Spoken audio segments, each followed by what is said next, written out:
I also take this opportunity to congratulate the Supreme Court, the Honorable Chief Justice of India, the judges of the Supreme Court on this very wonderful occasion.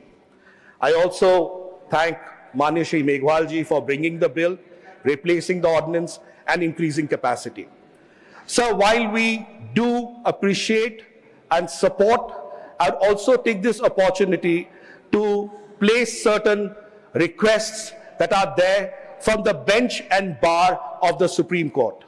The bench, the judges, have been repeatedly requesting for infrastructural development of the Supreme Court. The bar, the advocates have also been requesting. So on 12th of May 2026, the Honorable Chief Justice of India, Justice Surya Kantji, he established the Judicial Infrastructure Advisory Committee that will go into developing infrastructure across the country for all the high courts and all the Supreme Courts for an amount which go up to 40 to 50,000 crores. I hope Manya Meghwalji will engage with the Honorable Chief Justice of India, with the bench and with this committee and try and improve the infrastructural development of the entire judicial ecosystem of our country. So on the Honorable Supreme Court, on 15th August 2023, during the Independence Day celebrations in the Supreme Court, at that time, the then Chief Justice of India, Justice D.Y. Chandrachud, placed a plan on how we can improve the Supreme Court and the infrastructure.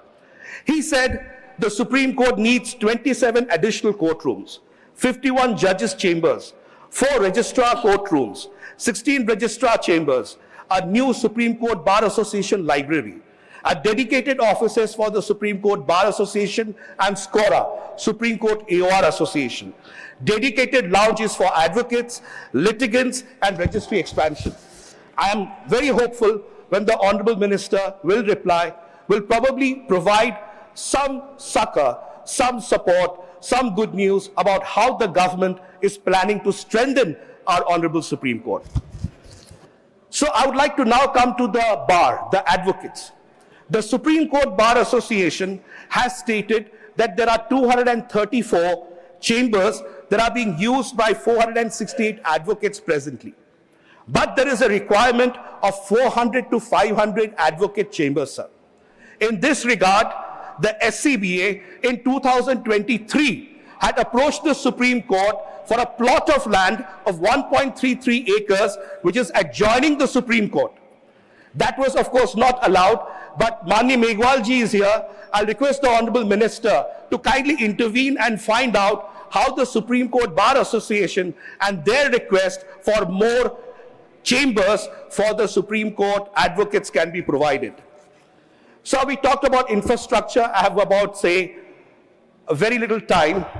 I will only conclude. How much of time? I have about 24 seconds.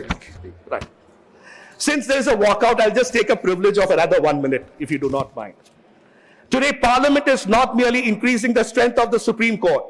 It's renewing its faith in one of the greatest constitutional institutions of the Republic. The Constituent Assembly gave us the Constitution. Successive generations of Supreme Court gave meaning to this text. Through Articles 32, the Supreme Court became the sentinel of fundamental rights. Through Articles 141 and 142, it transformed constitutional principles into binding law and made complete justice the defining promise of our democracy. When the story of independent India will be written, Supreme Court will shine. I'll just take 10 seconds and I'll conclude. The world's largest democracy deserves nothing less. History will record the Parliament strengthened the Republic, for when the Supreme Court stands strong, the Constitution stands secure. And when the Constitution stands secure, India stands protected. With these words, I support the bill. Thank you, sir.